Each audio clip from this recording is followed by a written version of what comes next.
안녕하세요. 네, 콩지 파치에 나오는 그 본으로 대사로 우리 또 영어 장문하는 거 계속 해보도록 하겠습니다. 자, 1번.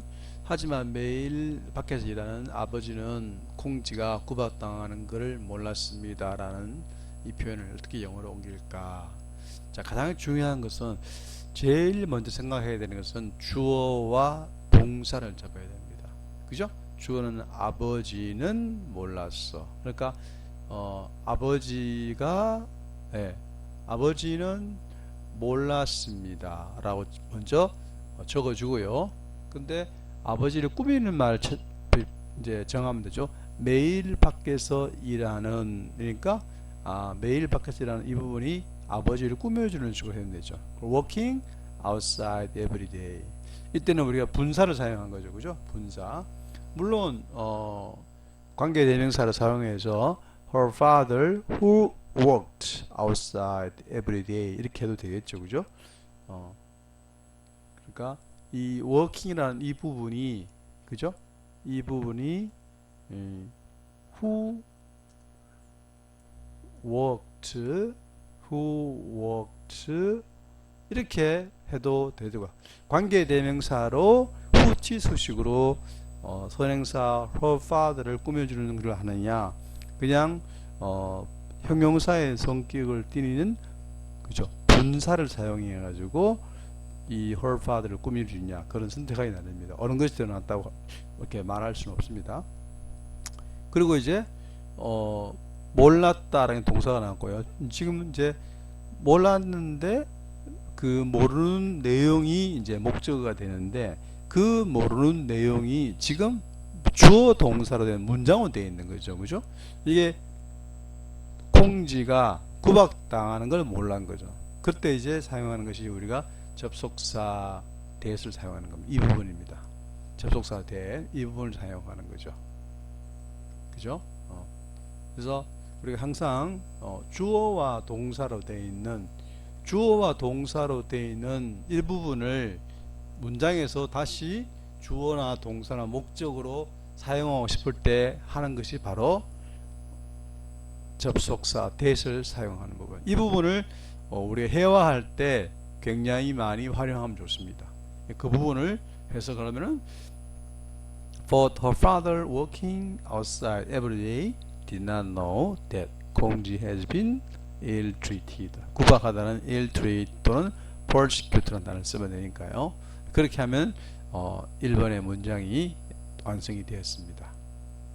항상 주어를 꾸미는 말, 동사, 목적어를 꾸미는 말, 항상 중심되는 말과 그 중심되는 말을 꾸미는 말을 잘 분리해서 처리해 주면 됩니다. 2번을 해볼까요? 콩지도 열심히 일했지만 자갈밭의 잡초를 뽑는 것은 쉽지가 않았단다, 이렇게 되어 있지 않습니까? 자, 잡초를 뽑다는 full of weed, 자갈밭은 gravely placed인데요.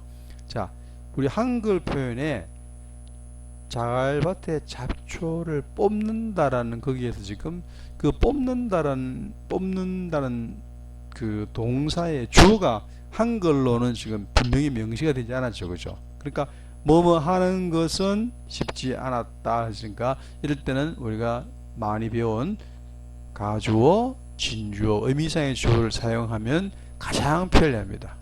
왜냐하면 주어가 없기 때문이니까. 그러니까 쉽지 않았다는 거죠. 누가요? 콩지가 뽑았겠죠. 이렇게 하는 것이 쉽지 않았다는 거죠. 이 부분이 이제 사실은 이 부분이 진주어죠. 이 부분이 진짜 주어고, 그죠? 이 부분은 의미상의 주어인 거죠. 의미상의 주어. 이 부분은 의미상의 주어입니다. 그죠? 이 부분은 바로 이것은 가주어가 되겠습니다. 그죠? 그래서 콩지가 열심히 일했지만, 그러니까 the although 콩지 worked so hard, 이렇게 하는 거죠. 가능한 한요, 항상 중심 문장, 그러니까 이 2번에서의 중심 문장은 자갈밭의 잡초를 뽑는 것이 쉽지 않았다는 겁니다. 콩지도 열심히 일했지만은 이 표현은 그 다음 문장에 자갈밭에 잡초를 뽑는 것은 쉽지 않았다는 문장이 있기 위해서 나온 말이죠. 그래서 이 부분을 우리가 바로 이 부분을 우리가 흔히 하는 많이 쓰는 영어에서 많이 쓰는 말로 이 부분이 바로 우리가 뭐라고 하죠? 종속절, 그죠? 종속절 혹은 부사절 이런 말을 우리 중고등학교 법칙에서 사용합니다. 그래서 항상 가능한 한 주절을 먼저 만들고 주절을 먼저 표현한 것이 좋습니다. 그죠? 한글 표현에서 주어가 없을 때는 의미상의 가주어, 진주어, 의미상의 주어를 사용하라는 거고요. 자, 3번 또 해볼까요? 콩쥐는 새어머니에게 혼날 일이 무서워 눈물이 났습니다. 자, 그러면 콩쥐가 무서웠고 콩쥐가 눈물이 난 거죠. 그죠? 그러니까 주어가 하나이고 지금 주어의 상태를 나타내는 말이 두 개인 거죠. 그죠? 그럼 주어가 하나이고 주어의 상태를 나타내는 두 개니까 바로 분사 구문을 사용하면 됩니다. 그래서 scared도 이렇게 해서 그죠? 이렇게 하는 방법이 있고요. 이렇게 하는 방법이 있습니다. 이렇게 하는 방법이 있고요. 표시가 좀 이상하게 된 것 같은데요. 그죠? 그러니까 요렇게 하는 방법이 있겠고요. 요렇게요. 요렇게 한 문장이 될 수 있겠죠.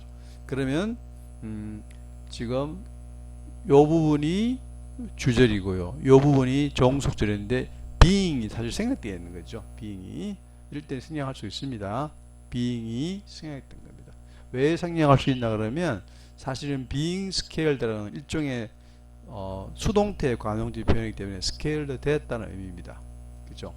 being scared of 근데 scold라는 것은 혼나다, 꾸지람받다 했는데 자기가 누구를 scold 하는 게 아니고 scold 당하는 거기 때문에 being scolded 그러니까 수동형의 동명사를 사용하는 거죠. 그죠? 스탠마드에게 scold 당하는 게 scare 해서 콩쥐 felt 콩쥐를 느꼈다는 거죠. 눈물이 흐르는 것을 그러니까 눈물이 났다는 말을 눈물이 흐른다고 느꼈다고 이제 전환해서 표현하시면 됩니다. 한글의 그 배열 그대로 영어를 따라가야 한다는 건 없습니다. 근본적인 의미만 전달되면 됩니다. 누가 어떤 행동을 했는지 당했는지 현재인지 과거인지 미래인지 한 개인지 두 개인지 그런 것들은 분명히 구별해야지만 그 외의 나머지 내용들은 근본적인 내용이 바뀌지 않으면 전환해서 표현해도 아무 문제 없습니다.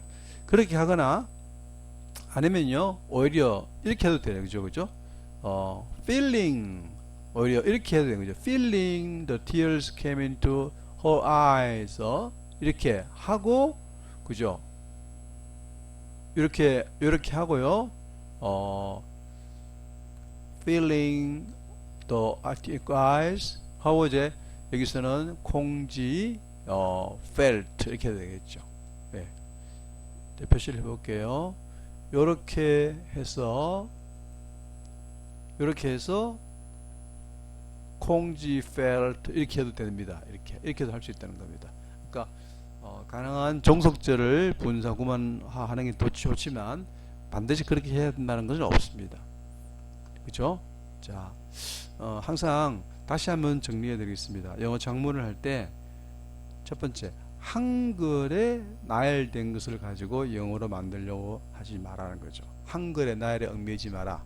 두 번째 주어와 동사, 목적어를 먼저 정하라. 세 번째 주어를 꾸미는 말, 목적어를 꾸미는 말, 동사를 꾸미는 말을 서술하기 시작하면 됩니다. 그렇게 하면 어떤 표현이든지 우리가 영어로 적을 수 있습니다. 예. 항상 이 기본 원리에 충실하면 영어로 글을 쓰는 것이 두렵지 않을 것입니다. 근데 제일 조심해야 되는 것은 한글의 배열대로 영어를 그대로 따라가려고 하면 훨씬 더 어려워집니다. 예. 그래서 작문을 어려운 것입니다.